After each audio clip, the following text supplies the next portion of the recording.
Mr. Thune. The Senator from Wyoming, Mr. Barrasso. The Senator from Arkansas, Mr. Cotton. The Senator from West Virginia, Mrs. Capito. The Senator from Oklahoma, Mr. Lankford. The Senator from South Carolina, Mr. Scott. The Senator from New York, Mr. Schumer. The Senator from Illinois, Mr. Durbin. And the Senator from Minnesota, Ms. Klobuchar.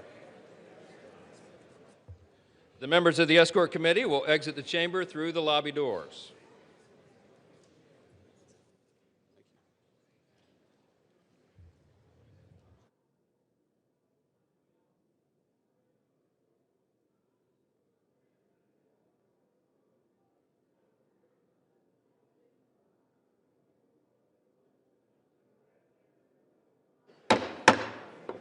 Mr. Speaker, the Acting Dean of the Diplomatic Corps.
Justices of the Supreme Court.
Mr. Speaker, the President's Yes. Cabinet.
Mr. Speaker, the President of the United States.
Members of Congress, I have the high privilege and distinct honor of presenting to you the President of the United States.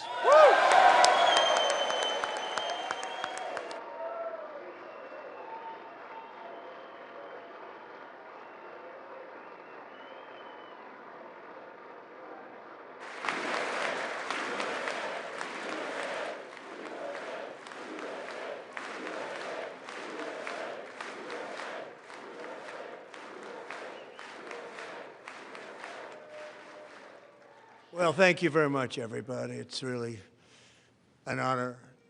Speaker Johnson, Vice President Vance, First Lady of the United States,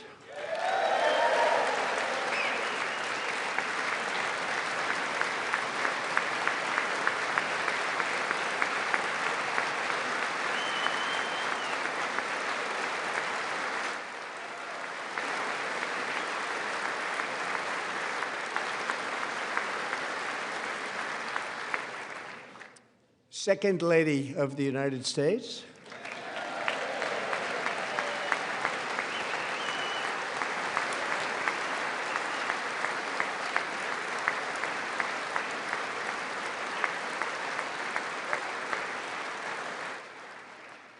members of Congress, and my fellow Americans. Our nation is back, bigger, better, richer, and stronger than ever before.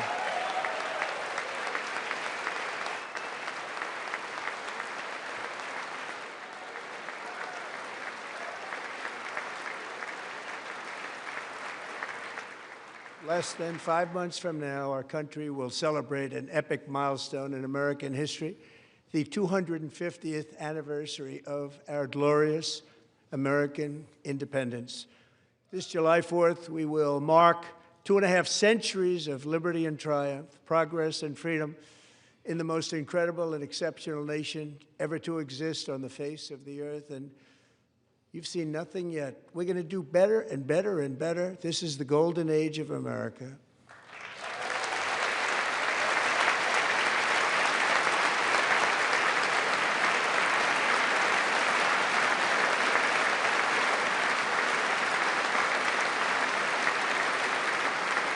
When I last spoke in this chamber 12 months ago, I had just inherited a nation in crisis with a stagnant economy, inflation at record levels, a wide-open border, horrendous recruitment for military and police, rampant crime at home, and wars and chaos all over the world.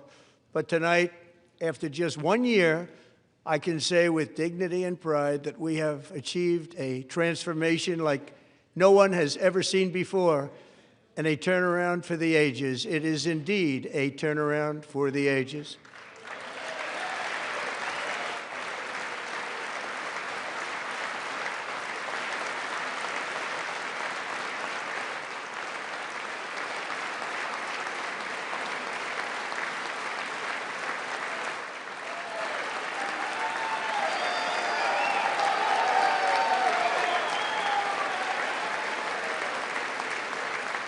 And we will never go back to where we were just a very short time ago. We're not going back.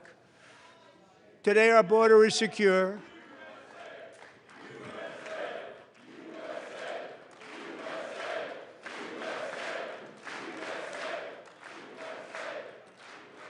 Thank you.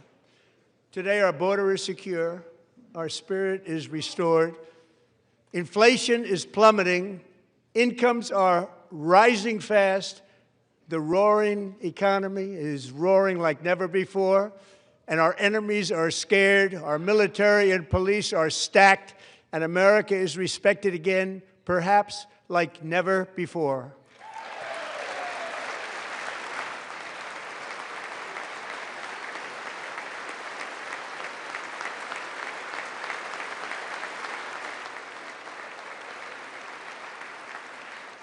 After 4 years in which millions and millions of illegal aliens poured across our borders, totally unvetted and unchecked, we now have the strongest and most secure border in American history by far.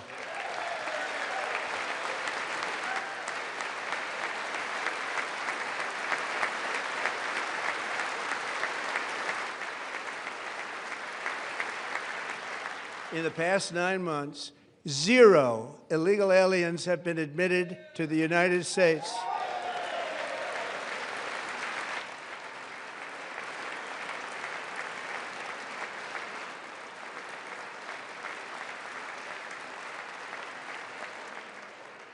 But we will always allow people to come in legally, people that will love our country and will work hard to maintain our country.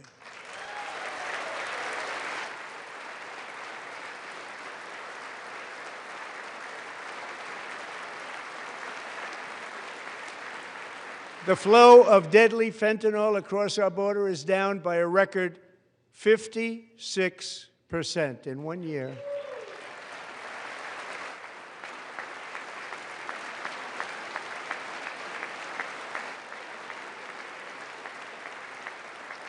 And last year, the murder rate saw its single largest decline in recorded history. This is the biggest decline, think of it, in recorded history, the lowest number in over 125 years, year 1900. In fact, substantially before my wonderful father, I had a wonderful father, Fred, before he was born, substantially before he was born. That's a long time ago. He wouldn't like me to say that, but that's a long time ago. The Biden administration and its allies in Congress gave us the worst inflation in the history of our country. But in 12 months, my administration has driven core inflation down to the lowest level in more than 5 years. And in the last 3 months of 2025, it was down to 1.7%.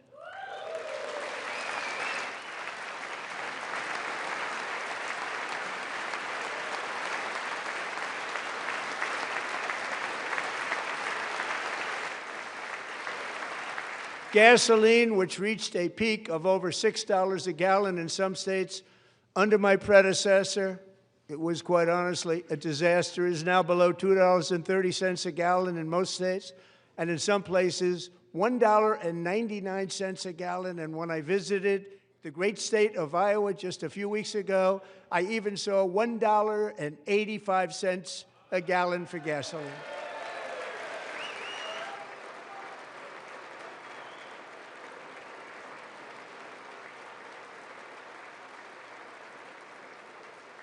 Mortgage rates are the lowest in 4 years and falling fast, and the annual cost of a typical new mortgage is down almost $5,000 just since I took office. 1 year.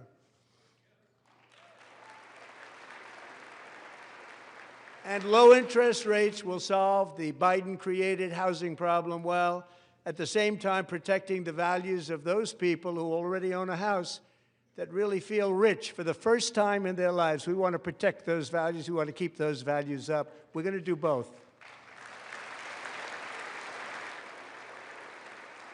And we are going to keep it that way.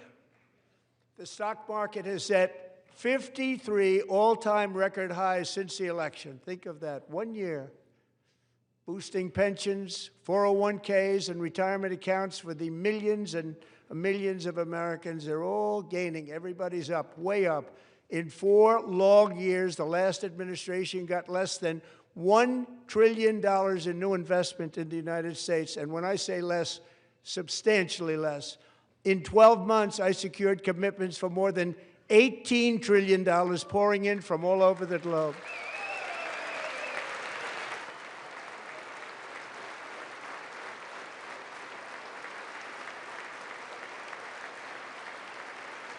Think of it, much less than $1 trillion for 4 years versus much more than $18 trillion for 1 year. What a difference a president makes.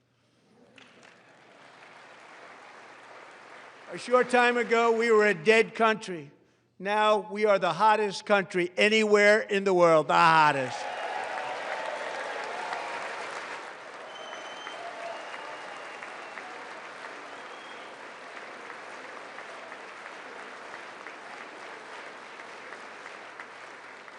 As thousands of new businesses are forming and factories, plants, and laboratories are being built, we have added 70,000 new construction jobs in just a very short period of time. It's getting bigger and bigger and stronger.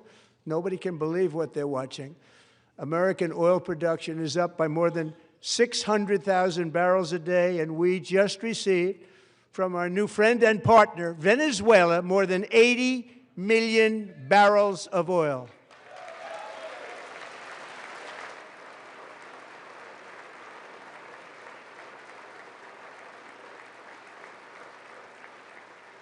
American natural gas production is at an all-time high because I kept my promise to drill, baby, drill.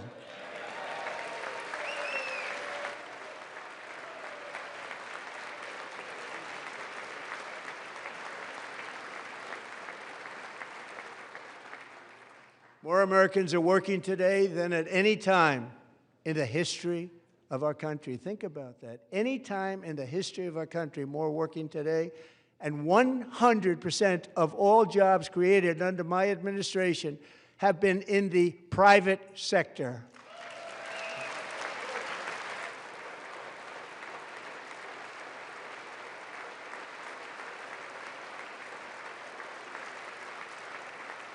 We ended DEI in America.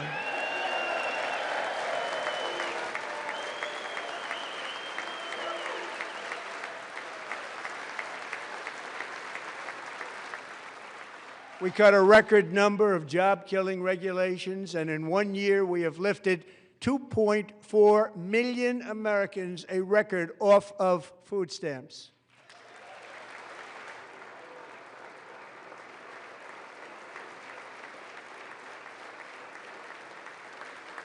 And for all of these reasons, I say tonight, members of Congress, the state of our union is strong.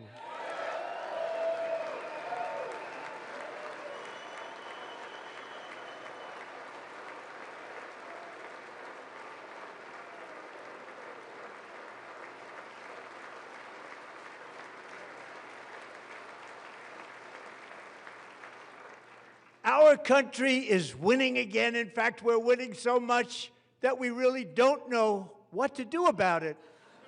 People are asking me, please, please, please, Mr. President, we're winning too much. We can't take it anymore. We're not used to winning in our country.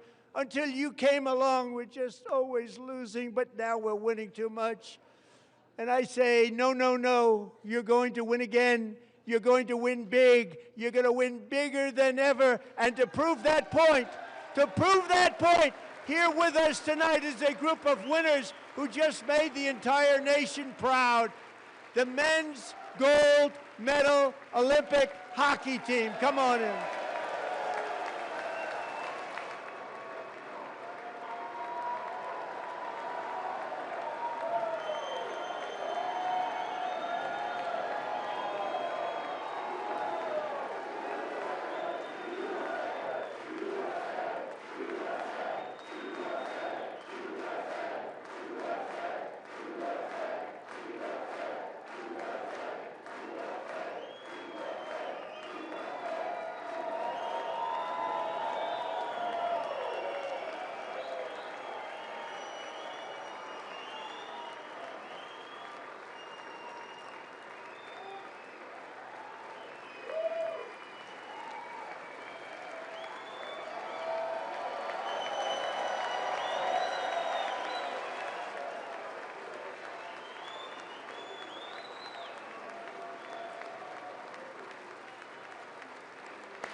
Go ahead.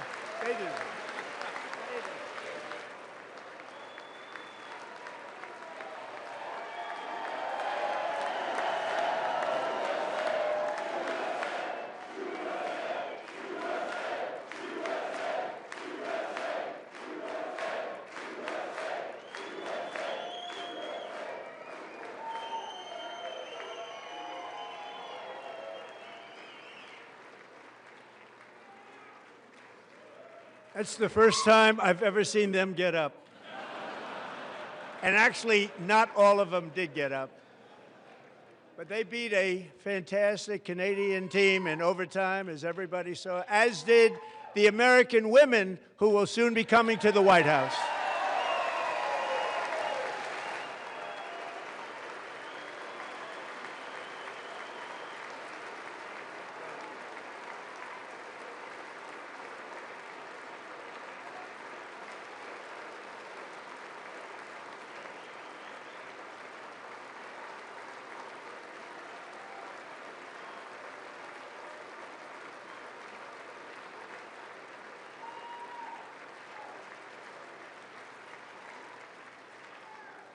They were in the Oval Office before, and I just want to say a second very big congratulations to Team USA. But I have to say that, and I told them this, and we took a vote of the team. I said, anybody votes no, I'm not doing it.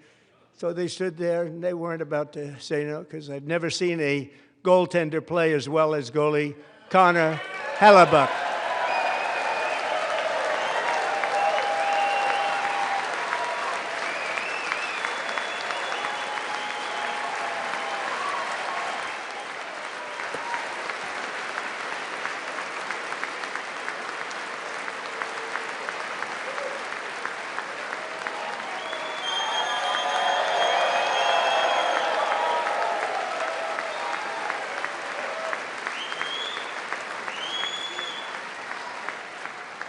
Think of it, 46 shots on goal, and I asked him, the one shot, the one where you put your stick in the back and it hit the neck of your stick and bounced off, do you practice that, or was that a little lucky? He refused to answer that question.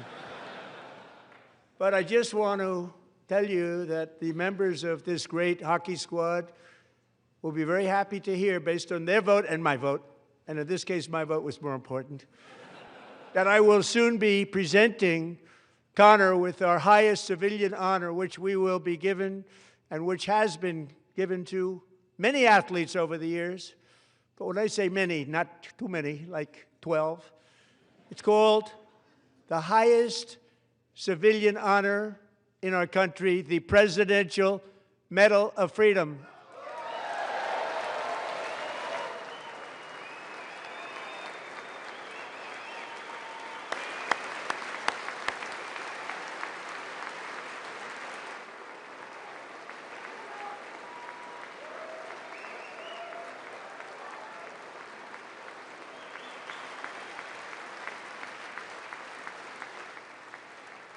Great athletes have gotten that, very great, the best, and I thought he deserved it. And I did take a vote, every single one of them. I said, I'm not giving it if anybody goes no, and every single one of them rapidly put up their hand.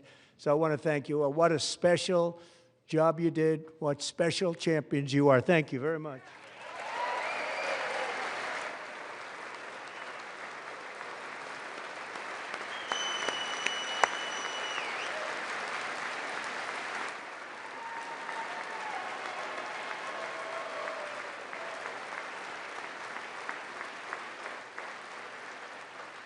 I'm also pleased to say that the next time the Olympic torch is lit, it will be here in America for the 2028 Olympics, and it's the summer version right in Los Angeles. We're going to do a good job in Los Angeles.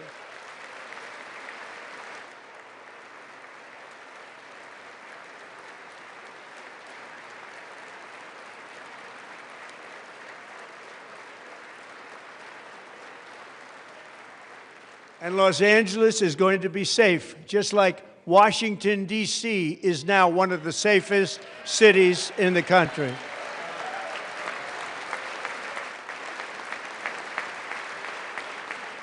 And this year, and I must say I got them both. I got them in my first term, and I was disappointed because I didn't think I'd be the president when this happened. But strange things took place. And now I've got them because I got the Olympics and I got the 2026 FIFA World Cup, and I wanted to claim the 250th, but I didn't get away with that one. I couldn't claim that one for myself. But we're getting the World Cup, so we have the World Cup and the Olympics coming, and that is exciting news.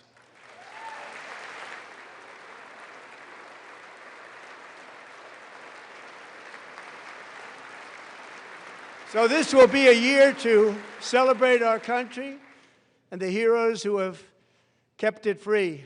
Men like Buddy Taggart. At age 17, Buddy volunteered to defend America in World War II, serving in the Pacific under the great General Douglas MacArthur. He fought bravely in the famous Battle of Manila, worked so hard. He was badly wounded and almost killed by enemy machine guns in Luzon. And 81 years ago this month, he liberated the largest internment camp in the Philippines, one of the largest anywhere in the world. But he earned many honors, including a Purple Heart and a Bronze Star, came home, started a family, and tonight he is in the gallery looking forward to July 4th, 2026, his 100th birthday.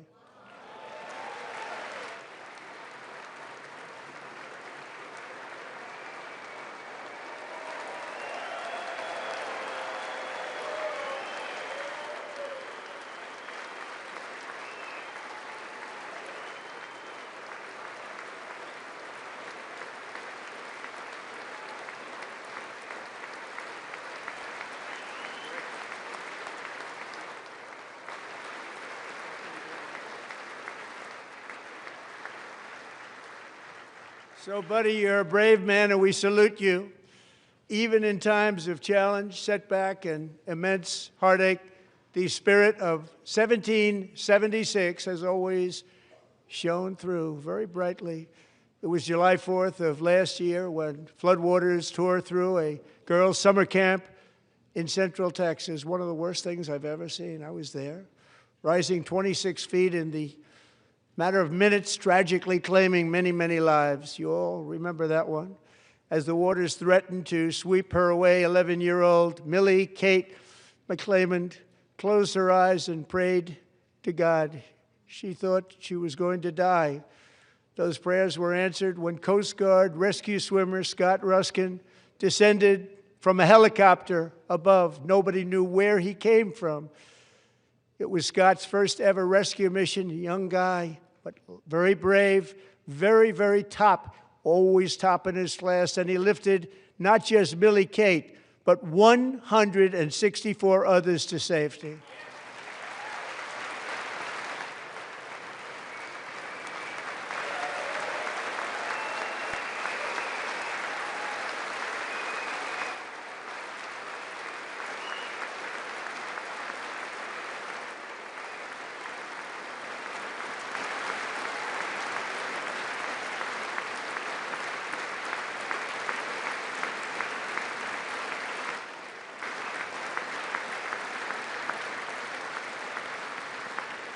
People watched Scott from a distance, and they couldn't believe what they were seeing. The winds were blowing, the rain was pouring, everything was going, and that rapid water, nobody's ever seen anything like it. They said, wow, that's something.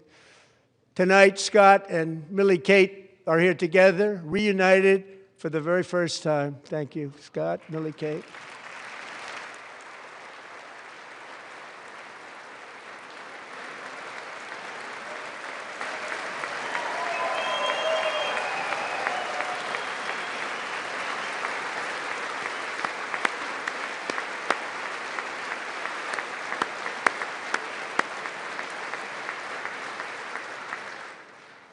And Petty Officer Ruskin, I'm pleased to inform you that I am now awarding you the Legion of Merit for extraordinary heroism, which is what it was, extraordinary heroism. Thank you.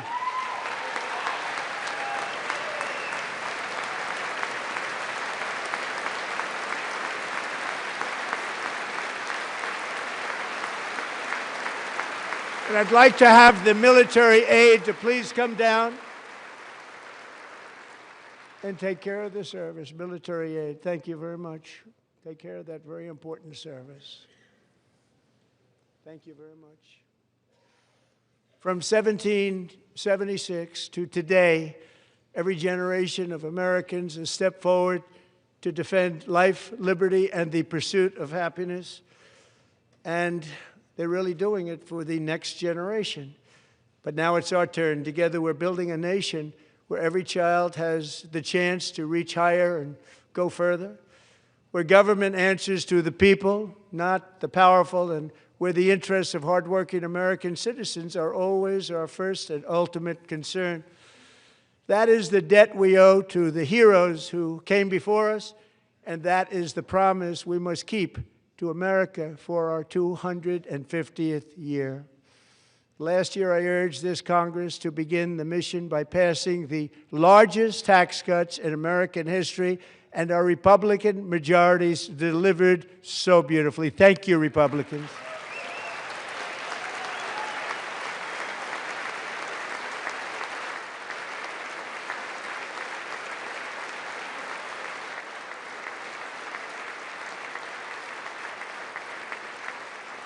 All Democrats, every single one of them, voted against these really important and very necessary massive tax cuts.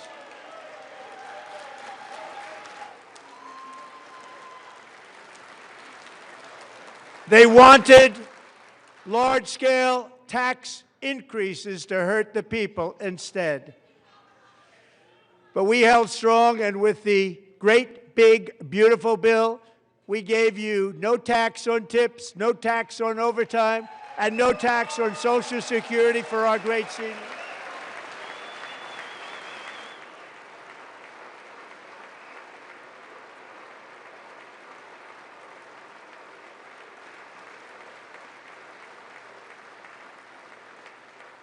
And we also made interest on auto loans tax deductible the first time, but only if the car is made in America.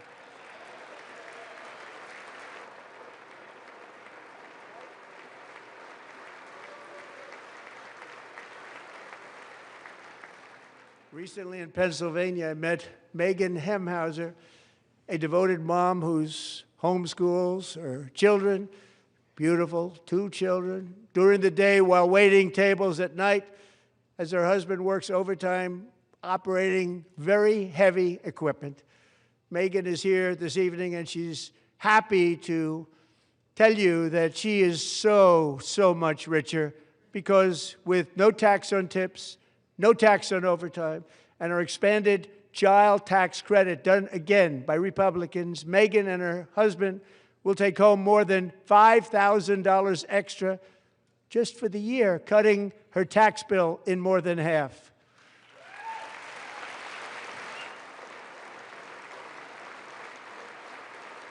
Megan, please stand up. We're fighting for you, Megan. Thank you, Megan. Thank you, Megan. We're fighting for you, Megan. Under our bill, parents like Megan can also activate their children's brand new Trump accounts. And I didn't name it. I did not name it. I did not name that.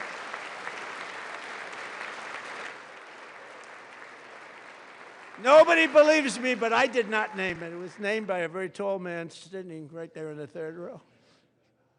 Nice man, a good man. Tax-free investment accounts for every American child. This is something that's so special and has taken off and gone through the roof. Millions will be pre-funded courtesy of the U.S. Treasury and private individuals like Michael and Susan Dell, who have donated $6.25 billion to fund the Trump accounts for 25 million American children. They're great people.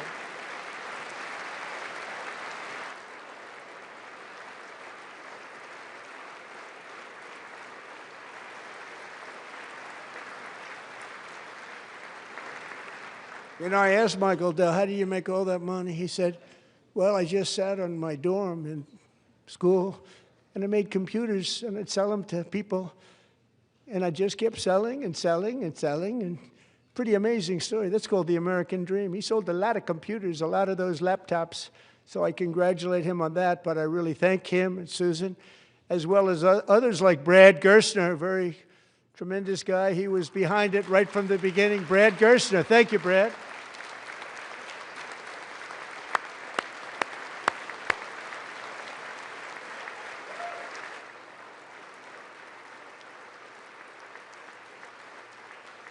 So with modest additional contributions, these young people's accounts could grow to over $100,000 or more by the time they turn 18. Think of it. How much money is that for somebody that started with nothing? Over $100,000, could be much more than that. To make this investment in our children's future, go to trumpaccounts.gov, trumpaccounts.gov. And a lot of people are doing it. It's setting every record in the book. It's popular.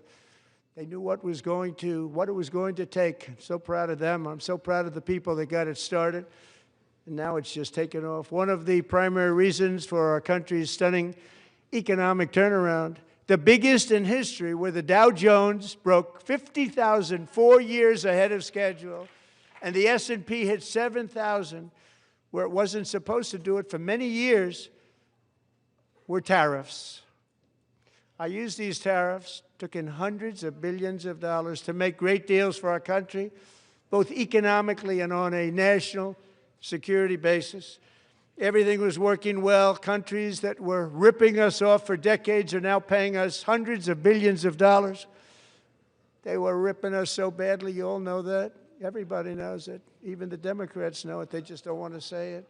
And yet these countries are now happy, and so are we. We made deals. The deals are all done. And they're happy. They're not making money like they used to, but we're making a lot of money. There was no inflation, tremendous growth, and the big story was how Donald Trump called the economy correctly, and 22 Nobel Prize winners in economics didn't. They got it totally wrong. They got it really wrong. And then just 4 days ago, an unfortunate ruling from the United States Supreme Court. It just came down. It came down. Very unfortunate ruling. But the good news is that almost all countries and corporations want to keep the deal that they already made, right, Scott? Knowing that the legal power that I, as president, have to make a new deal could be far worse for them, and therefore they will continue to work along the same successful path that we had negotiated before the Supreme Court's unfortunate involvement.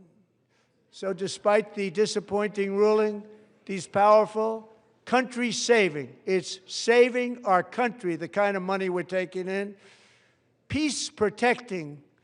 Many of the wars I settled was because of the threat of tariffs. I wouldn't have been able to settle them without. Will remain in place under fully approved and tested alternative legal statutes. And they have been tested for a long time. They're a little more complex, but they're actually probably better, leading to a solution that will be even stronger than before. Congressional action will not be necessary. It's already time-tested and approved.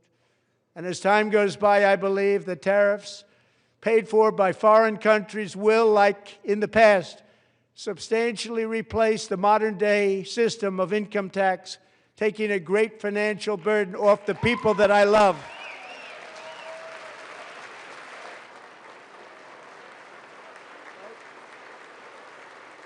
Right?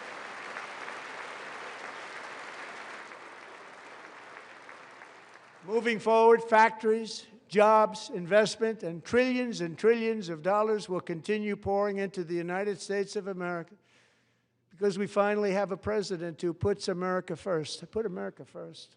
I love America.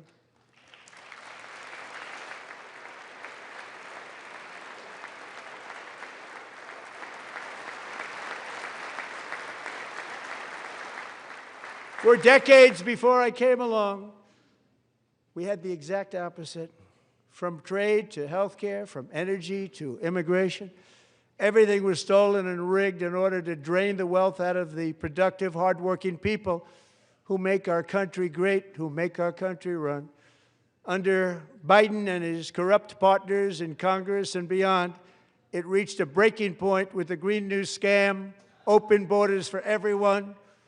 They poured in by the millions and millions from prisons, from mental institutions. They were murderers, 11,888 murders. They came into our country. You allowed that to happen.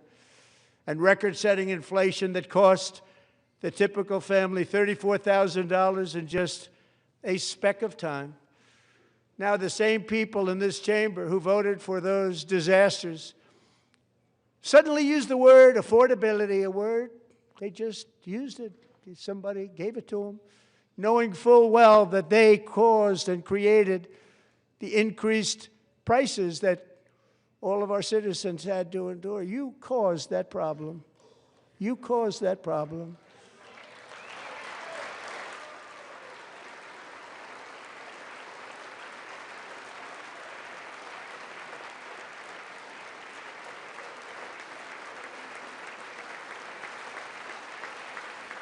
They knew their statements were a lie. They knew it.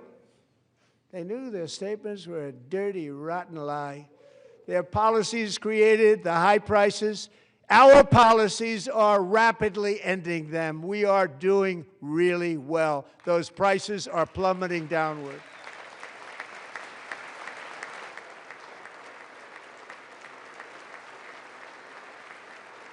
The price of eggs is down 60%, Madam Secretary. Thank you. The cost of chicken, butter, fruit, hotels, automobiles, rent is lower today than when I took office by a lot. And even beef, which was very high, is starting to come down significantly. Just hold on a little while. We're getting it down. And soon you will see numbers that few people would think were possible to achieve just a short time ago. Nobody can believe when they see the kind of numbers, and especially energy, when they see energy going down to numbers like that, they cannot believe it. It's like another big tax cut. I'm also confronting one of the biggest ripoffs of our times, the crushing cost of health care caused by you. Since the passage of the Unaffordable Care Act, sometimes referred to as Obamacare, big insurance companies have gotten rich. It was meant for the insurance companies, not for the people. With our government giving them hundreds and hundreds of billions of dollars a year as their stock prices soared 1,000, 1,200, 1,400, and even 1,700%, like nothing else. That's why I introduced the great health care plan. I want to stop all payments to big insurance companies and instead give that money directly to the people so they can buy their own health care, which will be better health care at a much lower cost.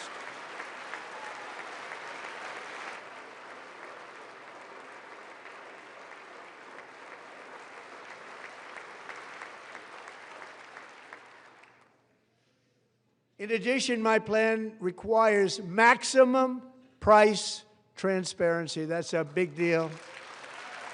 Sounds so simple, so big.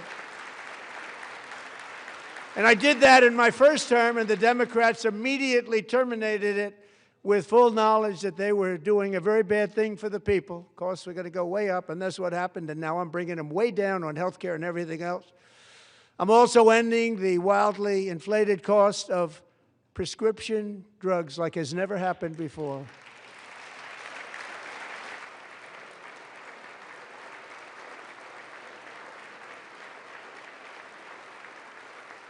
Other presidents tried to do it, but they never could. They tried. Most didn't try, actually. But they tried. They said they tried. They couldn't do it. They didn't even come close. They were all talk and no action, but I got it done. Under my just enacted most favored nation agreements, Americans who have for decades paid by far the highest prices of any nation anywhere in the world for prescription drugs will now pay the lowest price anywhere in the world for drugs. Anywhere, the lowest price.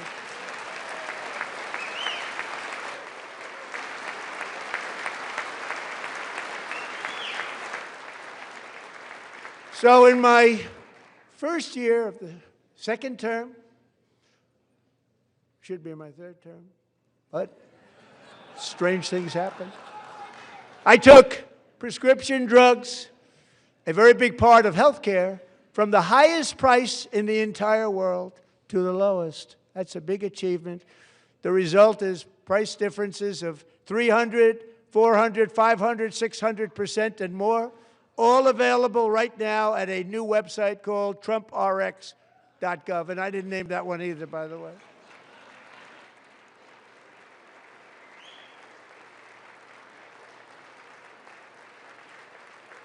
And here tonight is the very first customer ever to get that big discount, and it is big, Catherine Rayner.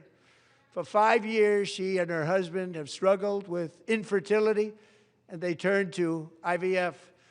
One drug has been costing Catherine $4,000 to purchase, but a few weeks ago, she logged onto the TrumpRx website and got that same drug that cost $4,000, got it for under $500. A reduction of much more, actually, than $3,500. Catherine, we are all praying for you, and you're going to be a great mom.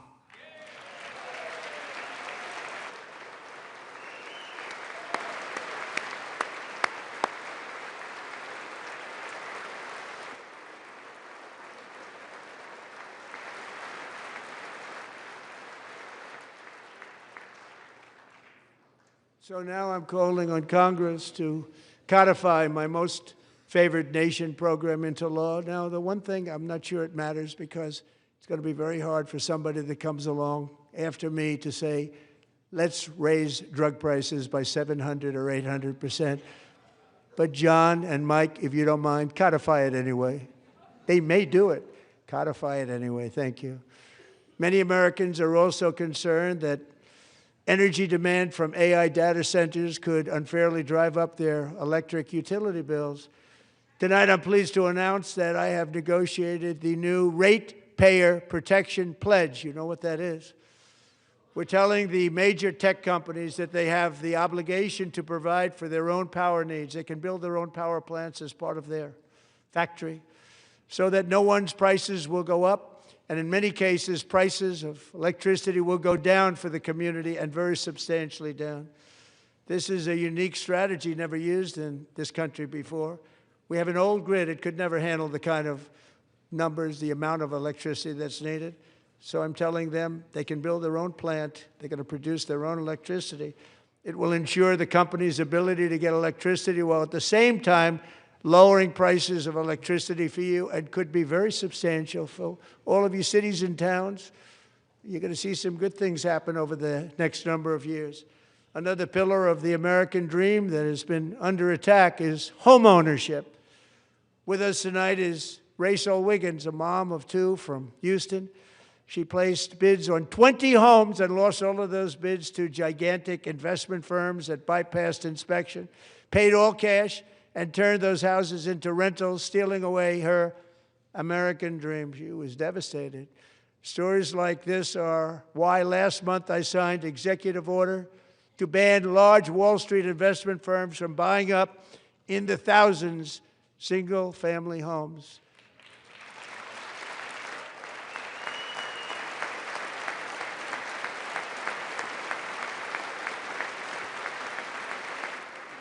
And now I'm asking Congress to make that ban permanent, because homes for people, really, that's what we want. We want homes for people, not for corporations. Corporations are doing just fine. Rachel, thank you very much. Good luck with your home. You'll get one soon.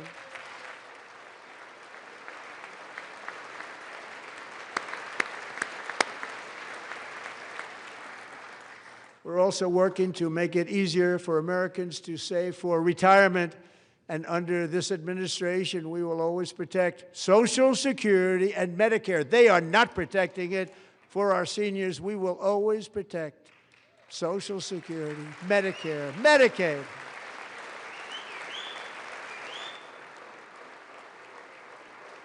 Since I took office, the typical 401k balance is up by at least $30,000.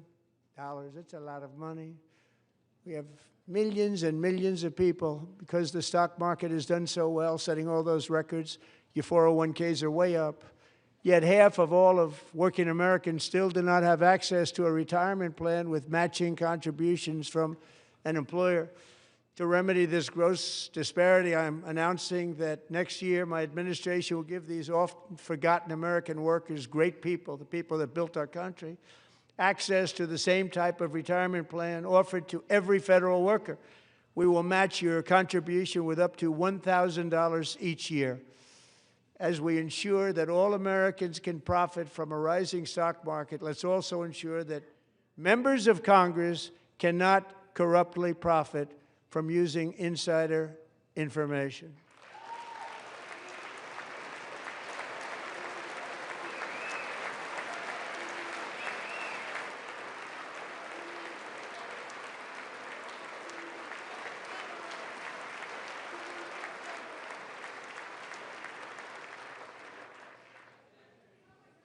They stood up for that. I can't believe it. I can't believe it. Did Nancy Pelosi stand up if she's here? Doubt it. Pass the Stop Insider Trading Act without delay.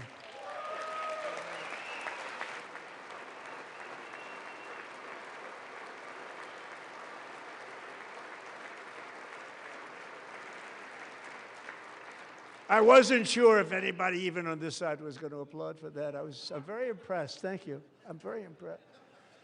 But when it comes to the corruption that is plundering, it's plundering America. There's been no more stunning example than Minnesota, where members of the Somali community have pillaged an estimated $19 billion from the American taxpayer. Oh, we have all the information. And in actuality, the number is much higher than that.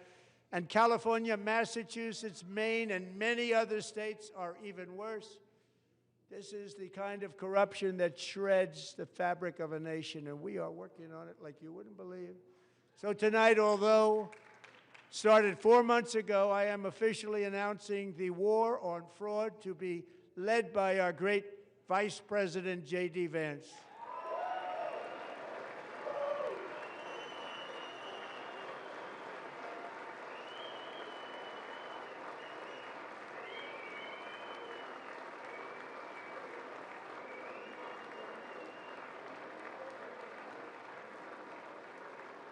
He'll get it done.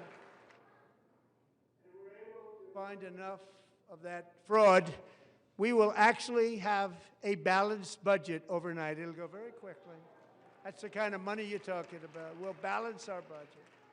The Somali pirates who ransacked Minnesota remind us that there are large parts of the world where corruption and lawlessness are the norm, not the exception. Importing these cultures through unrestricted immigration and open borders brings those problems right here to the USA. And it is the American people who pay the price in higher medical bills, car insurance rates, rent, taxes, and perhaps most importantly, crime. We will take care of this problem. We're going to take care of this problem. We are not playing games. Delilah.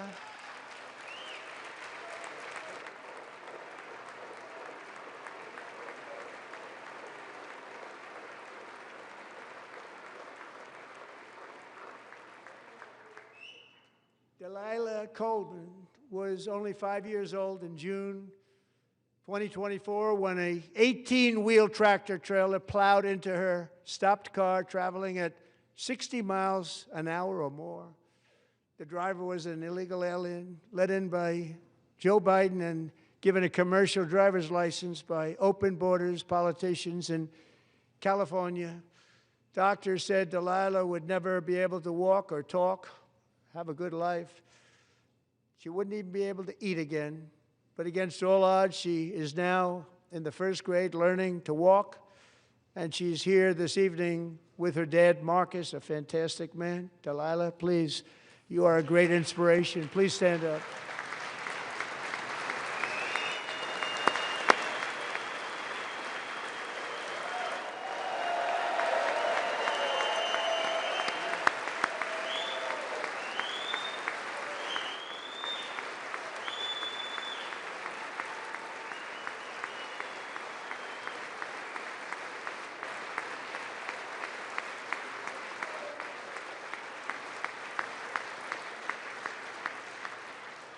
Thank you, Delilah. Many, if not most, illegal aliens do not speak English and cannot read even the most basic road signs as to direction, speed, danger, or location. That's why tonight I'm calling on Congress to pass what we will call the Delilah Law, barring any state from granting commercial driver's licenses to illegal aliens.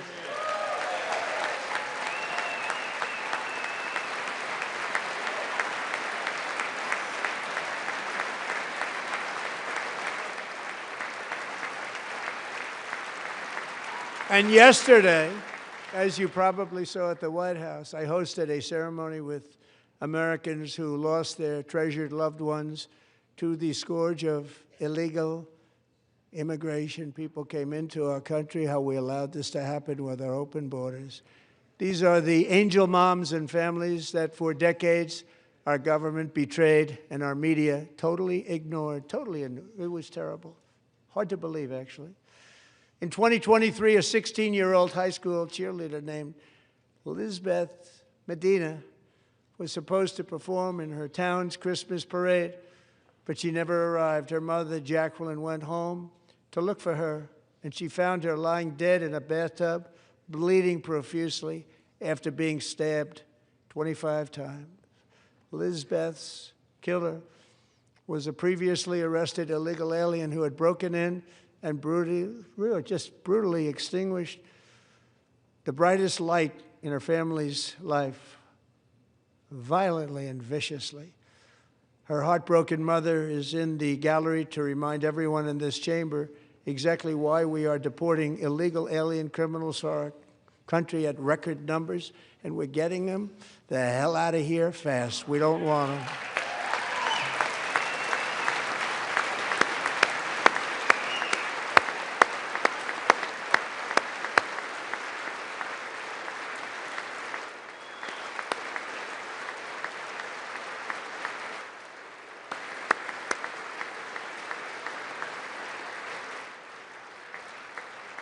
Thank you very much, Jacqueline. Thank you. We can never forget that many in this room not only allowed the border invasion to happen before I got involved, but indeed they would do it all over again if they ever had the chance. If they ever got elected, they would open up those borders to some of the worst criminals anywhere in the world. The only thing standing between Americans and a wide open border right now is President Donald J. Trump and our great Republican patriots in Congress. Thank you. Thank you.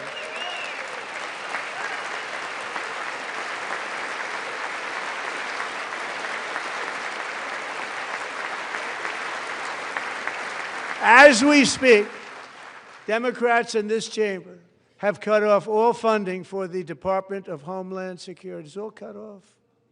It's all cut off. They have instituted another Democrat shutdown, the first one costing us 2 points on GDP. 2 points we lost on GDP, which probably made them quite happy, actually. Now they have closed the agency responsible for protecting Americans from terrorists and murderers. Tonight I'm demanding the full and immediate restoration of all funding for the border security, homeland security of the United States, and also for helping people clean up their snow. We have no money because of the Democrats, and it would be nice.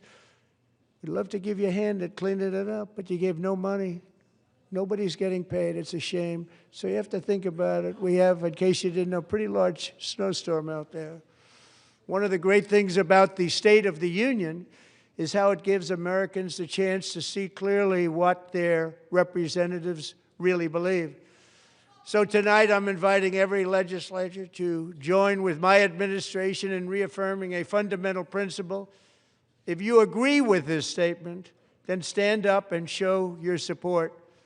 The first duty of the American government is to protect American citizens, not illegal aliens.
Isn't that a shame? You should be ashamed of yourself not standing up.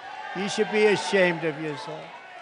That is why I'm also asking you to end deadly sanctuary cities that protect the criminals and enact serious penalties for public officials who block the removal of criminal aliens. In many cases, drug lords, murderers all over our country, they're blocking the removal of these people out of our country, and you should be ashamed of yourself.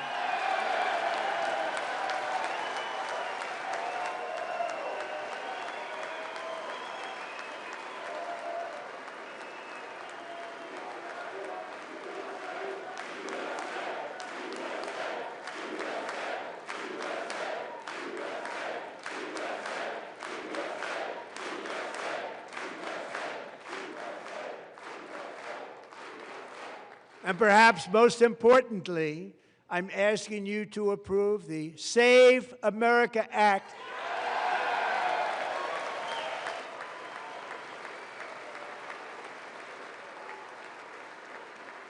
To stop illegal aliens and others who are unpermitted persons from voting in our sacred American elections. That cheating is rampant in our elections. It's rampant.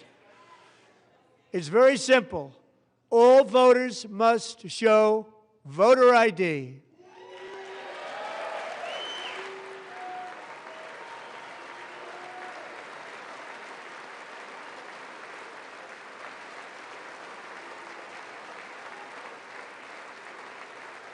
All voters must show proof of citizenship in order to vote.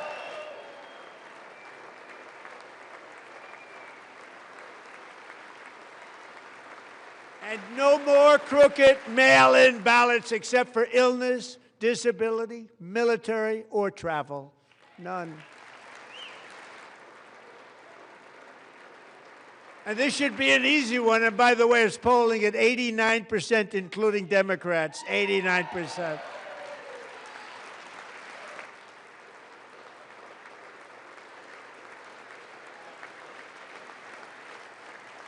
And even the new communist mayor of New York City, I think he's a nice guy, actually. Speak to him a lot.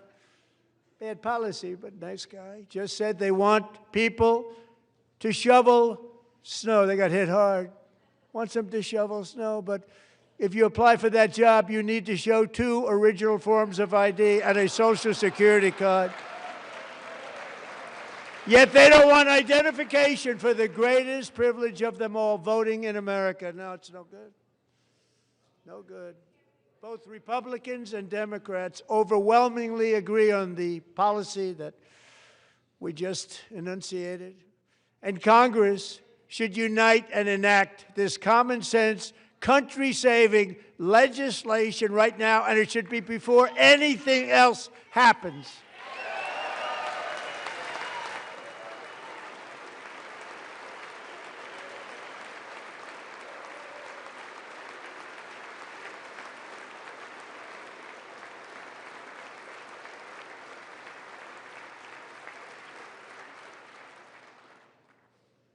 And the reason they don't want to do it, why would anybody not want voter ID? One reason, because they want to cheat. There's only one reason.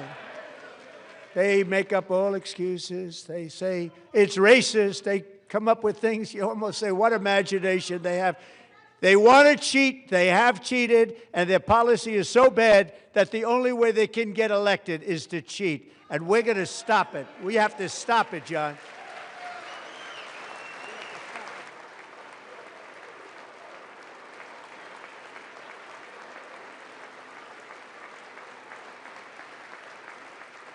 And here is one more opportunity to show common sense in government. In the gallery tonight are Sage Blair and her mother, Michelle. In 2021, Sage was 14 when school officials in Virginia sought to socially transition her to a new gender, treating her as a boy and hiding it from her parents. Hard to believe, isn't it? Before long, a confused Sage ran away from home after she was found in a horrific situation in Maryland A left-wing judge refused to return Sage to her parents because they did not immediately state that their daughter was their son. Sage was thrown into an all-boys state home and suffered terribly for a long time. But today, all of that is behind them because Sage is a proud and wonderful young woman with a full-ride scholarship to Liberty University. Sage and Michelle, please stand up.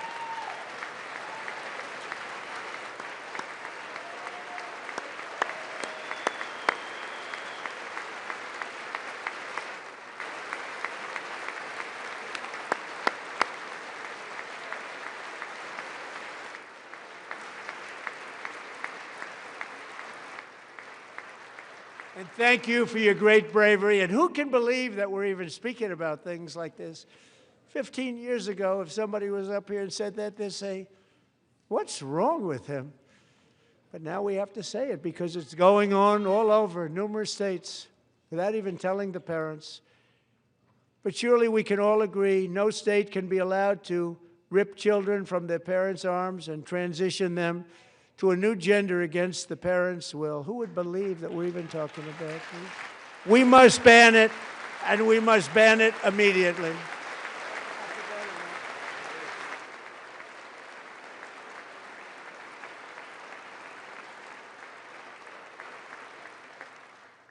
Look, nobody stands up. These people are crazy, I'm telling you. They're crazy.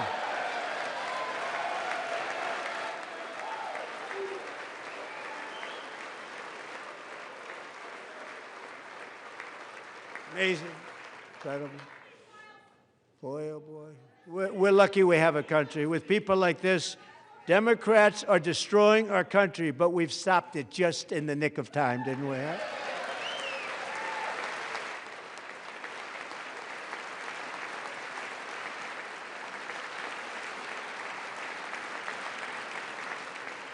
No one cares more about protecting America's youth than our wonderful First Lady, now a movie star. She's a movie star. Can you believe it?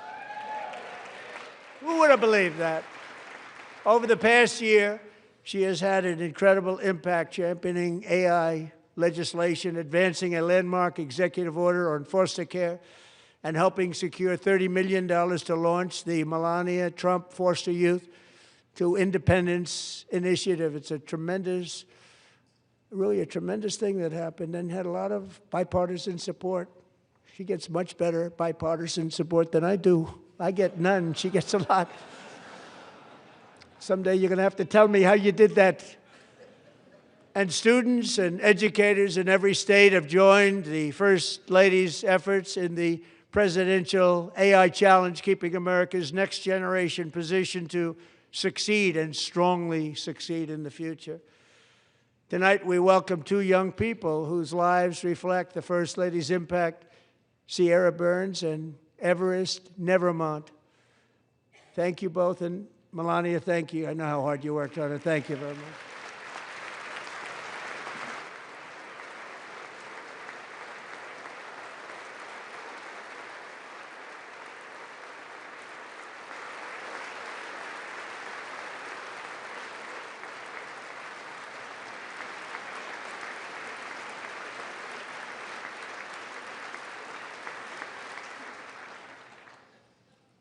I'm very proud to say that during my time in office, both the first 4 years and in particular this last year, there has been a tremendous renewal in religion, faith, Christianity, and belief in God. Tremendous renewal.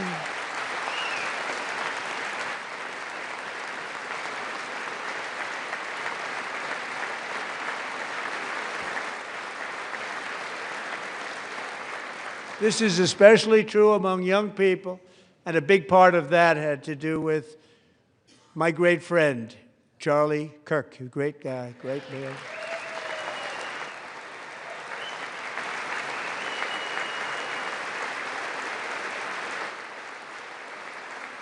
So last year, Charlie was violently murdered by an assassin and martyred, really martyred for his beliefs.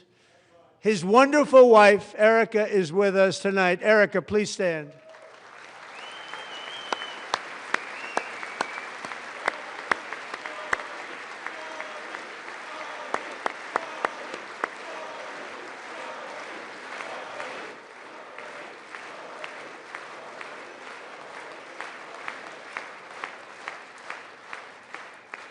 Thank you, Erica.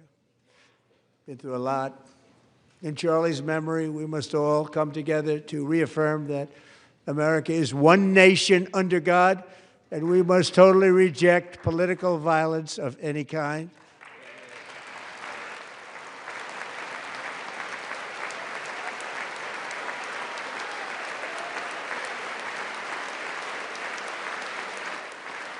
We love religion, and we love bringing it back, and it's coming back at levels that nobody actually thought possible. It's really a beautiful thing to see.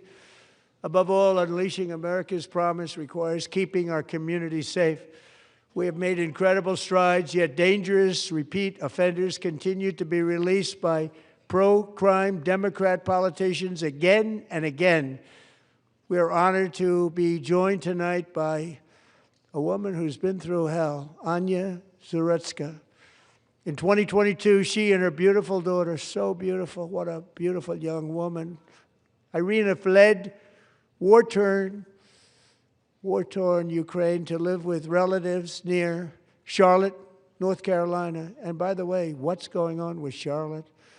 Last summer, 23-year-old Irina was riding home on the train when a deranged monster who had been arrested over a dozen times and was released through no cash bail, stood up and viciously slashed a knife through her neck and body.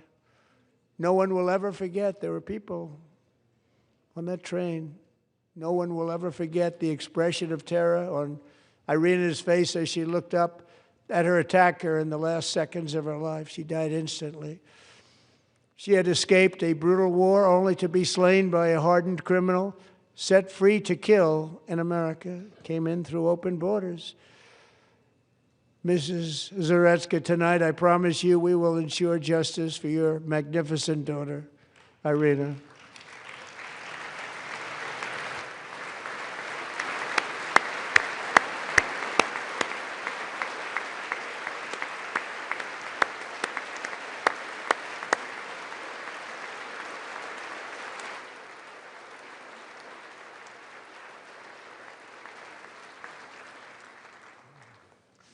How do you not stand? How do you not stand? I'm asking this Congress to pass tough legislation to ensure that violent and dangerous repeat offenders are put behind bars, and importantly, that they stay there.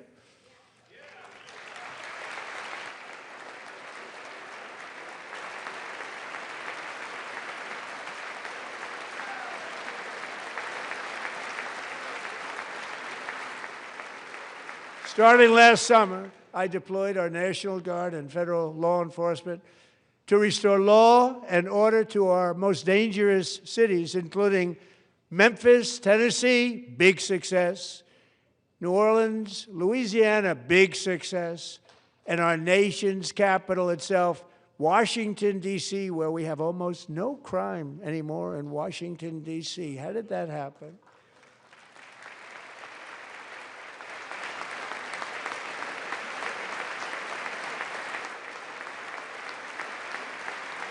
In fact, crime in Washington is now at the lowest level ever recorded, and murders in D.C. this January were down close to 100% from a year ago.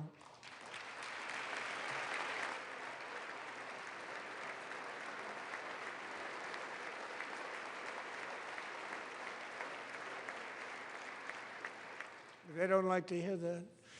One of sick people, one of the brave service members who helped achieve this stunning turnaround was 20-year-old West Virginia Army National Guard Specialist Sarah Beckstrom.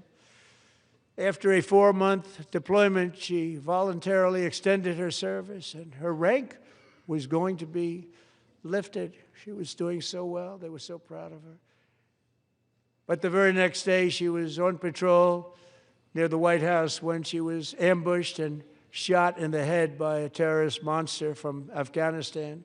Shouldn't have been in our country. And all because she wore the uniform of our nation. She was shot. He traveled here because he didn't like people wearing our uniform. He was sick and deranged. Shouldn't have been in our country.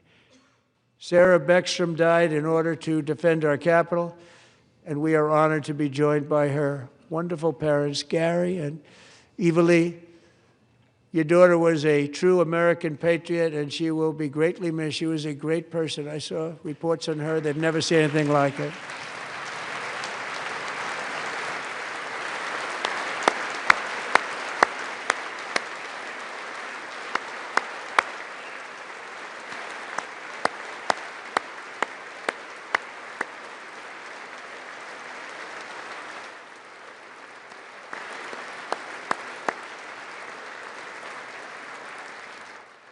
So sorry. Thank you very much. She's a great young lady. I saw reports that were like, perfect. She was perfect. Serving alongside Sarah that day was Staff Sergeant Andrew Wolf. The terrorist shot Andrew in the head, and no one thought he could possibly make it. The two of them, Sarah and Andrew, both shot violently in the head. Neither was expected to make it. They weren't even given a chance, except his wonderful mother, named Melody, who I spoke to the same night, and she was so positive. The doctors thought that Andrew was gone, but his mother said, no, Mr. President, Andrew will be fine. He's going to make it. I've never seen anything like it. I mean, he was given almost no chance. She said, I have no doubt, sir, he's going to be okay. This was a conversation that I had with her that night, with her son laying helplessly in bed, blood all over. Everybody is praying, she said, sir, he will be okay. The doctors didn't understand what she was saying, and after looking at the results of the damage done, neither did I. She was so strong and conclusive that even Andrew's great father felt she didn't really understand the gravity of the situation. But she turned out to be right. Right, Melody? She turned out to be right.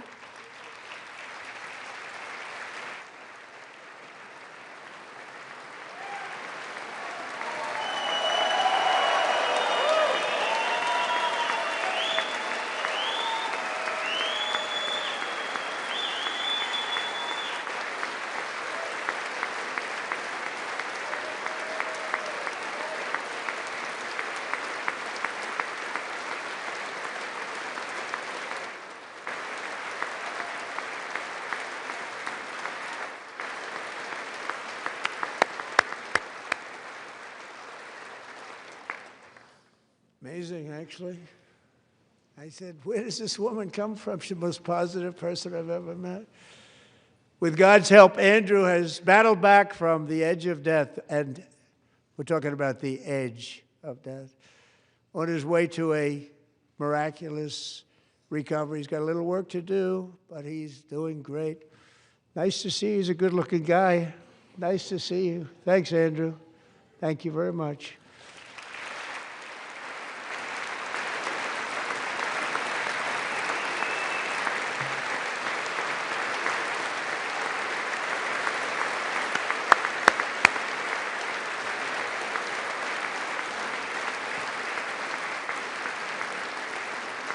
So, Andrew, while you're up, now I'm going to ask a highly respected General James Seward to present Staff Sergeant Andrew Wolf and the great family of Sarah Beckstrom with the award created by our late, great President George Washington himself. It's called the Purple Heart.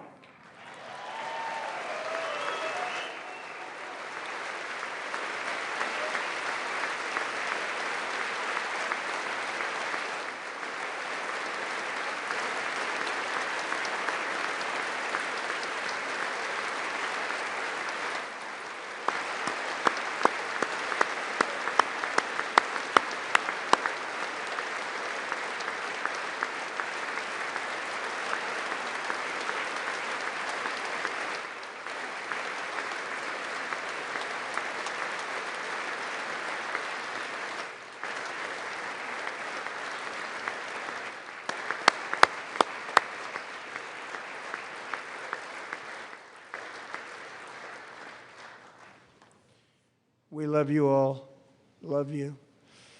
We're proudly restoring safety for Americans at home, and we are also restoring security for Americans abroad. Our country has never been stronger. My first 10 months, I ended 8 wars, including Cambodia. Isn't it funny? Sick people. Cambodia and Thailand, Pakistan and India. Would have been a nuclear war. 35 million people said the Prime Minister of Pakistan would have died if it were not for my involvement. Kosovo and Serbia, Israel and Iran, Egypt and Ethiopia, Armenia and Azerbaijan, the Congo and Rwanda, and of course the war in Gaza, which proceeds at a very low level. It's just about there. And I want to thank Steve Witkoff and Jared Kushner for your help. Thank you, Steve. Thank you, Jared.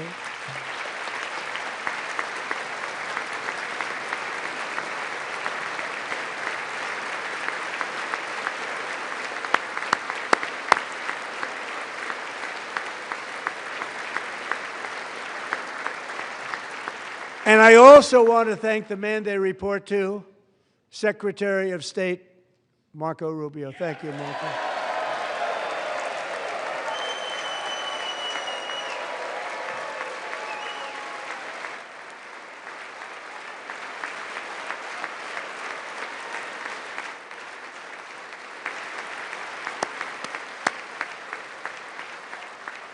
People like you. You know, Marco got 100% of the votes when he was in confirmation. I think our next one was about 54%. And some of the Democrats are now saying, I can't believe we approved that guy. And he said it's an honor that they feel that way, right, Marco? You have done a great job, great Secretary of State. I think he'll go down as the best ever.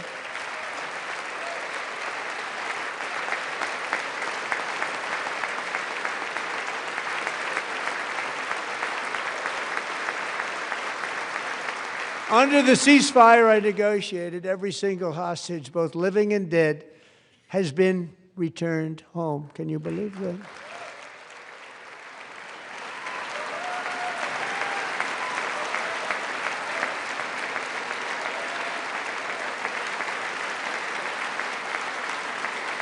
Nobody thought it was possible. Nobody thought that was possible.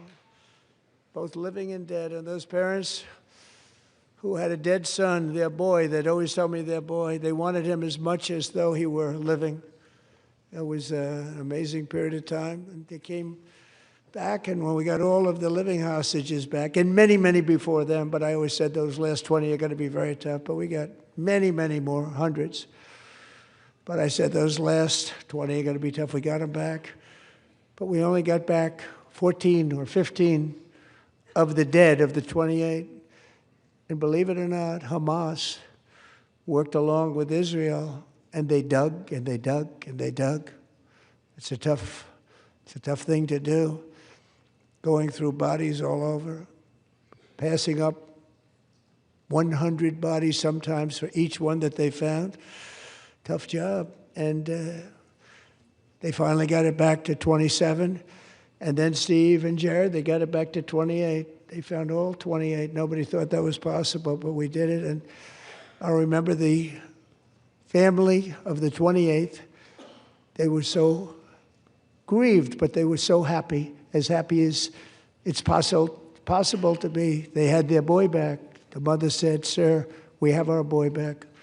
What a period of time that was, but we got them all back. So thank you both very much. Great job.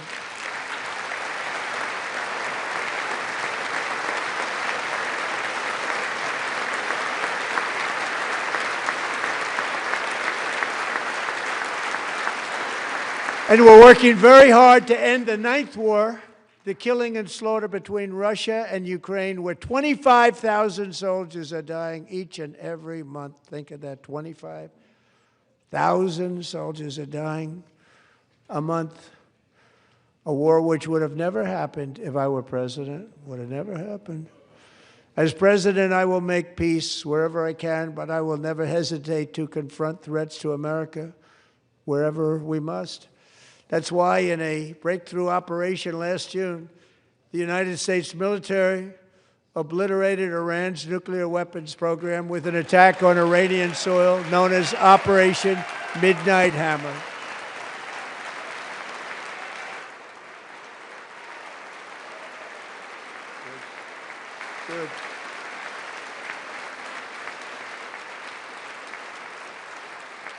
For decades, it had been the policy of the United States never to allow Iran to obtain a nuclear weapon.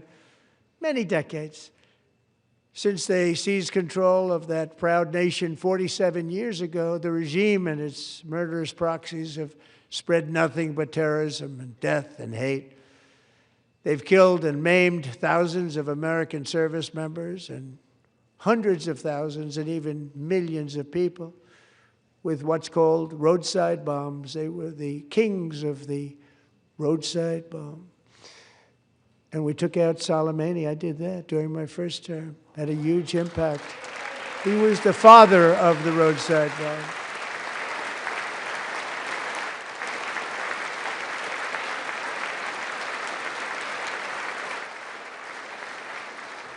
And just over the last couple of months with the protests, they've killed at least, it looks like, 32,000 protesters. 32,000 protesters in their own country.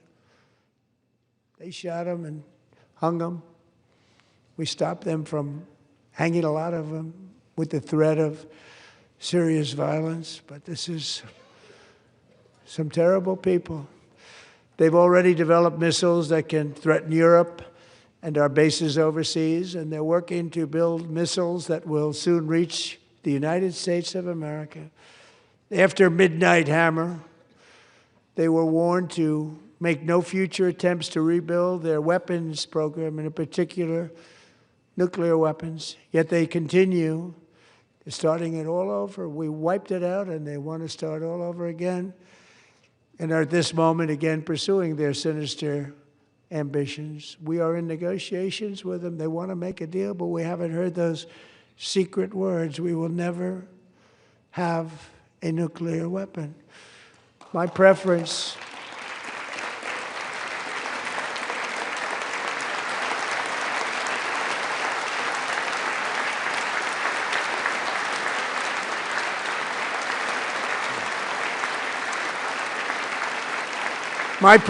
is to solve this problem through diplomacy. But one thing is certain, I will never allow the world's #1 sponsor of terror, which they are by far, to have a nuclear weapon. Can't let that happen.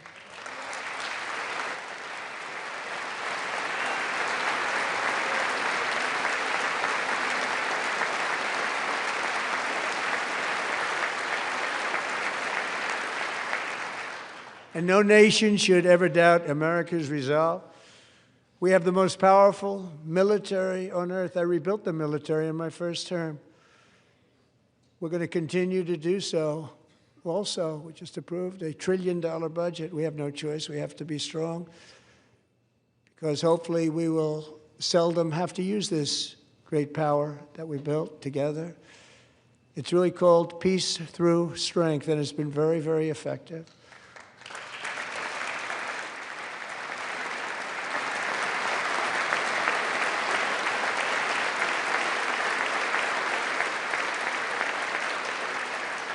So thanks to Republicans in Congress, we're investing that record number of dollars, have no choice, in the United States Armed Forces. Also creating a lot of jobs, but we're not even doing it for that reason. Because as I said, we have more jobs, more people working today than ever before in the history of our country. And NATO countries are friends and allies. They are. They're our friends and they're our allies. Have just agreed, at my very strong request, to pay 5% of GDP for military defense rather than the 2%, which they weren't paying. We were paying for almost all of NATO. Now they're paying 5 as opposed to not paying 2.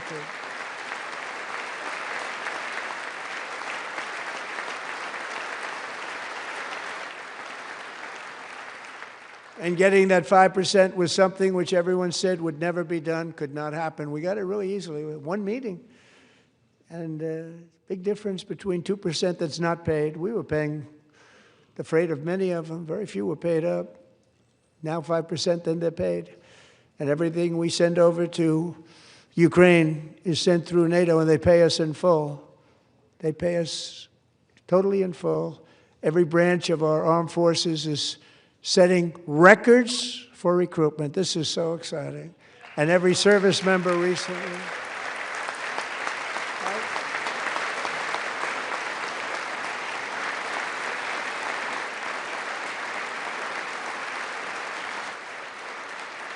And every service member recently received a warrior dividend of $1,776.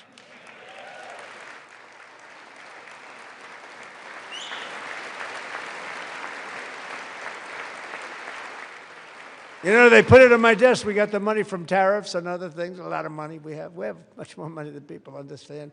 Have to rebuild that program a little bit, but it won't take long. But we got the money, and it was $1,775, and they wanted my approval.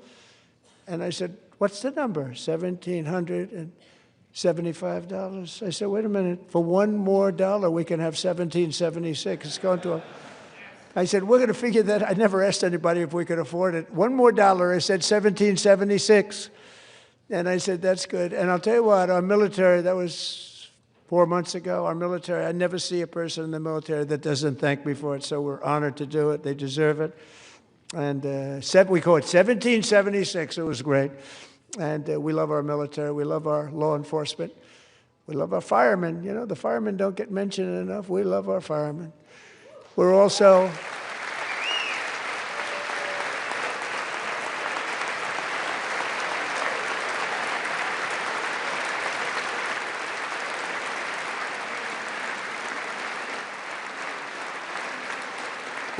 restoring American security and dominance in the Western Hemisphere, acting to secure our national interests and defend our country from violence, drugs, terrorism, and foreign interference. For years, large swaths of territory in our region, including large parts of Mexico, really large parts of Mexico, have been controlled by murderous drug cartels. That's why I designated these cartels as foreign terrorist organizations, and I declared illicit fentanyl as a weapon of mass destruction.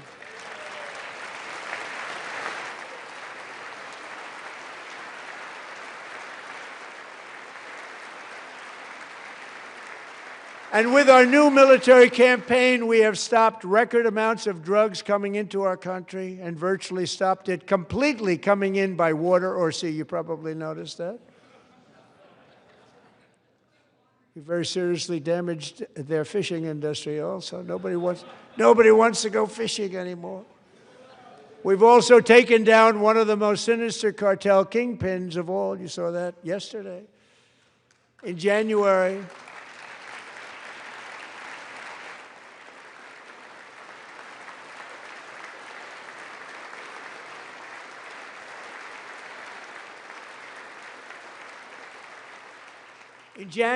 elite American warriors carried out one of the most complex, spectacular feats of military competence and power in world history. No one's seen anything like it. Foreign leaders, I won't tell you who, called me and they said, very impressive, very good.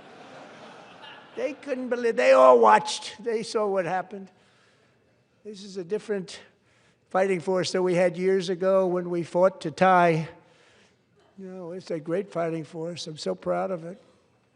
Look at Space Force. Space Force is my baby, because we did that. My baby is becoming so important.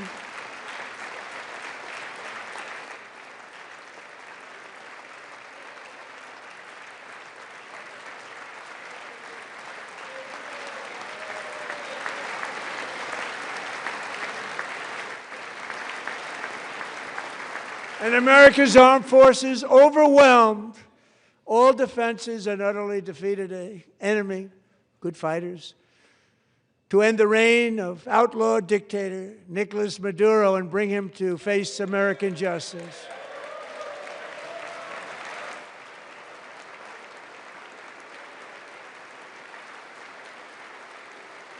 And this was an absolutely colossal victory for the security of the United States, and it also opens up a bright new beginning for the people of Venezuela. We're working closely with the new president of Venezuela, Delcy Rodriguez, to unleash extraordinary economic gains for both of our countries and to bring new hope to those who have suffered so terribly. They really did suffer. With us tonight is Alejandro Gonzalez. She grew up in a tight-knit Venezuelan family and was especially close to her beloved Uncle Enrique, But after Enrique ran for office and opposed Maduro, he was kidnapped by Maduro's security forces and thrown into the regime's really infamous prison in Caracas. Alejandro feared she would never see her uncle again. She feared for her own life also. But since the raid, we have worked with the new leadership, and they have ordered the closure of that vile prison and released hundreds of political prisoners already, with more to come. Alejandro, I'm pleased to inform you that not only has your uncle been released, but he is here tonight. We brought him over to celebrate his freedom with you in person. Enrique, please come down.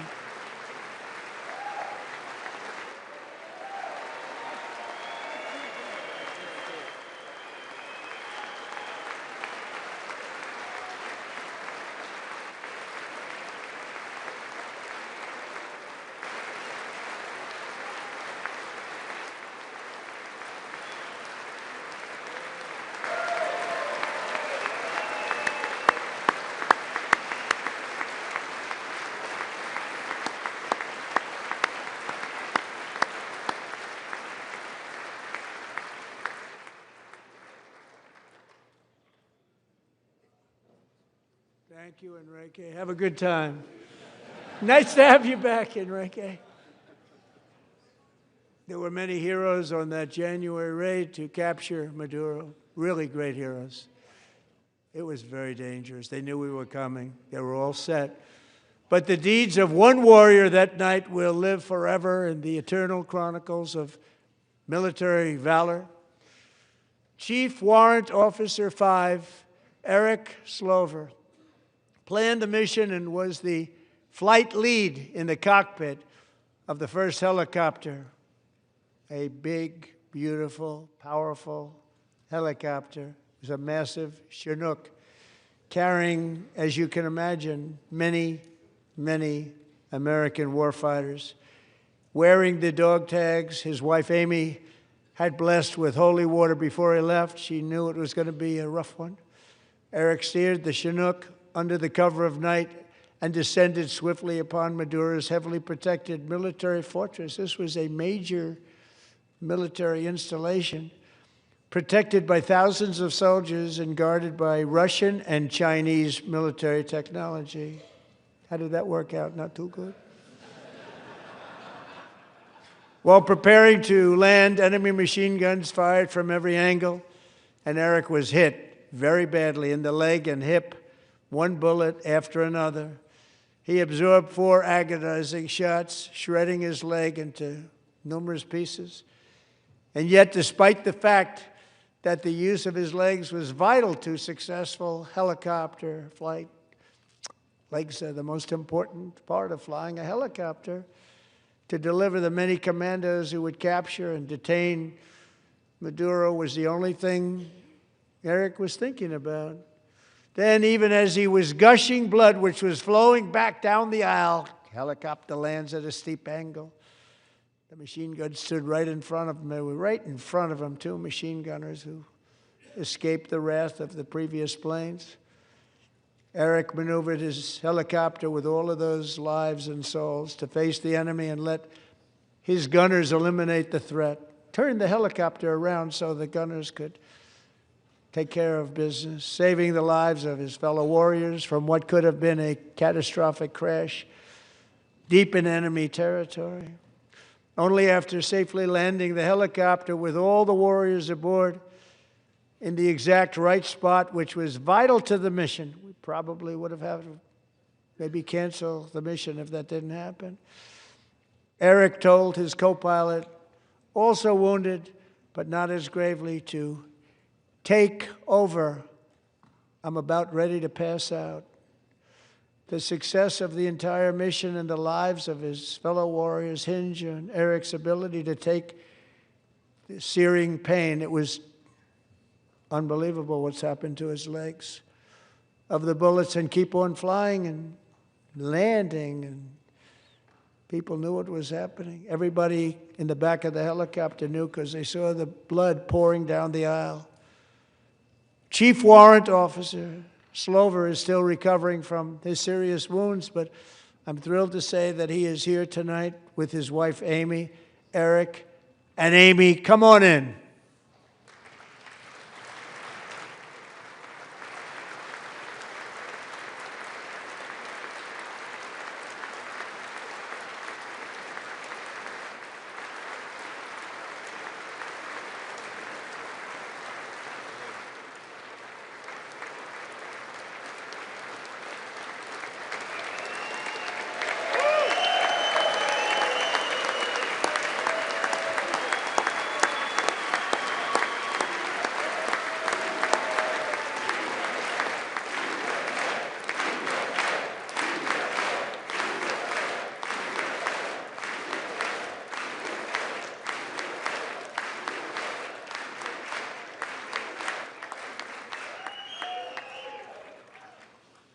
So we have a surprise for Eric and Amy.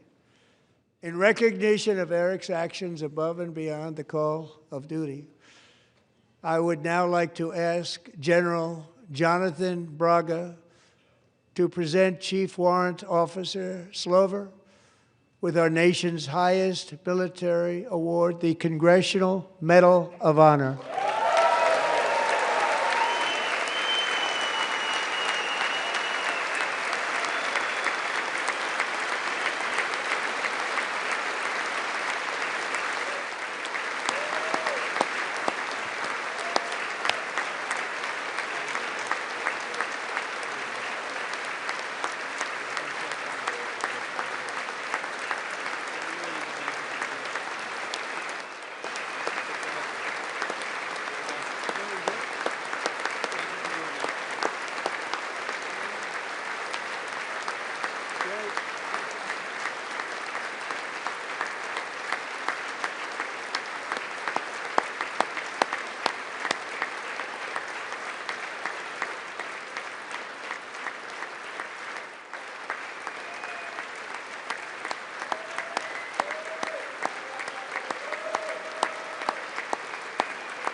Well, thank you very much, Eric and Amy.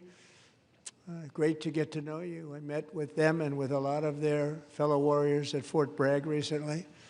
You notice the name Fort Bragg, we have it back, we brought it back. We won the First World War with it, the Second World War with it, and then they decided to change the name. So we changed it back. Everybody wanted to change back too. And 10 of Eric's fellow warriors from that incredible night of victory will also be receiving medals at a private ceremony that will soon be held at the White House, and Eric will be there. Thank you.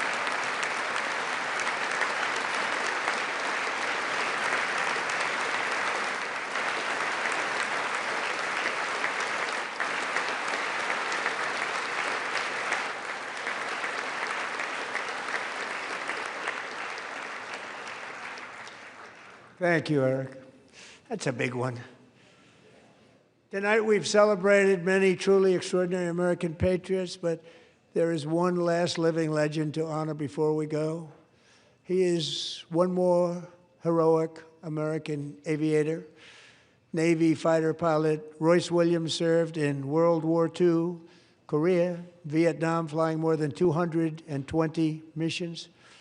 In the skies over Korea in 1952, Royce was in the dogfight of a lifetime, legendary dogfight. Flying through blizzard conditions, his squadron was ambushed by 7 Soviet fighter planes. It was his first aerial combat of the war, and despite being massively outnumbered and outgunned, Royce led the takedown of 4 enemy jets and almost destroyed the others, vanquishing his adversaries while taking 263 bullets to his own plane and being seriously hurt. His story was secret for over 50 years. He didn't even want to tell his wife, but the legend grew and grew. But tonight, at 100 years old, this brave Navy captain is finally getting the recognition he deserves. He was a legend long before this evening. Royce, please stand up, and I will ask the First Lady of the United States to present Captain Royce Williams with his Congressional Medal of Honor.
Thank you, Royce, and thank you, Eric. I've always wanted the Congressional Medal of Honor, but I was informed I'm not allowed to give it to myself, and I wouldn't know why I'd be taking it, but if they ever open up that law, I will be there with you someday. But you know, that's our highest honor, Congressional Medal of Honor, and that's a big thing, and it's an honor to be in the same room with you. Thank you both very much, Eric. Thank you.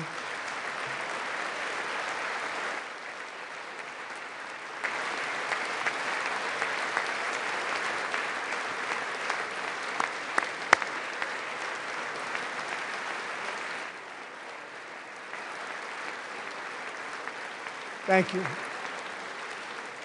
250 years is a long time in the life of a nation, but in another sense, it's really a mere moment in the eye of history.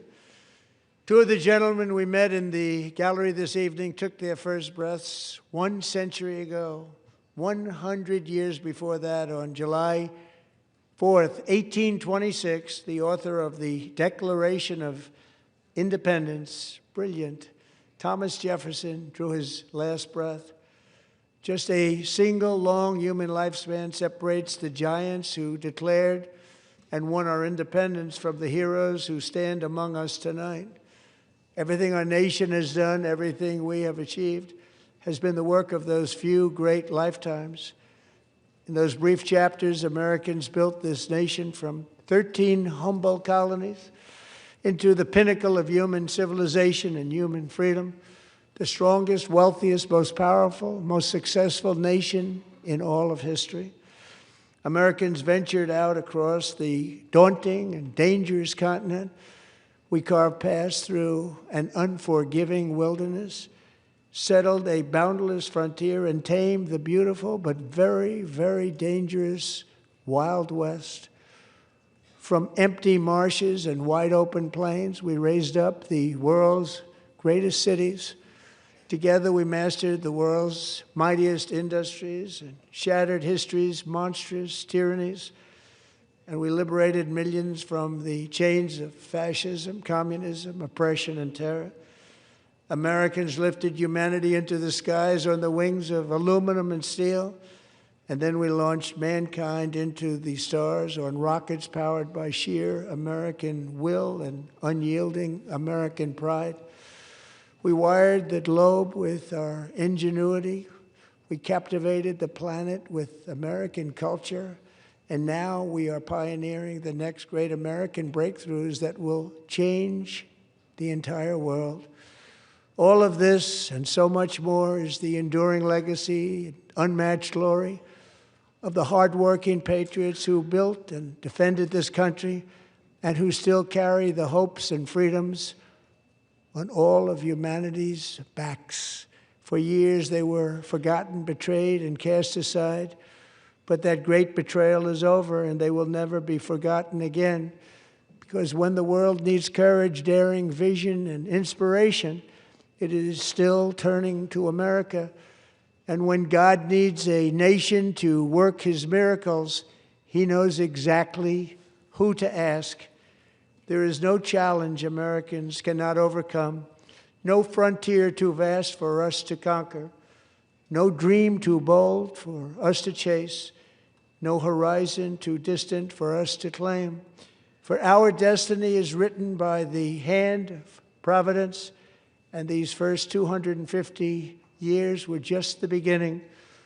From the rugged border towns of Texas to the heartland villages of Michigan, from the sun-kissed shores of Florida to the endless fields of the Dakotas, and from the historic streets of Philadelphia to right here in our nation's capital, Washington, D.C., the golden age of America is upon us. The revolution that began in 1776 has not ended. It still continues because the flame of liberty and independence still burns in the heart of every American patriot. And our future will be bigger, better, brighter, bolder, and more glorious than ever before. Thank you, God bless you, and God bless America.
The chair declares the joint session of the two houses now dissolved.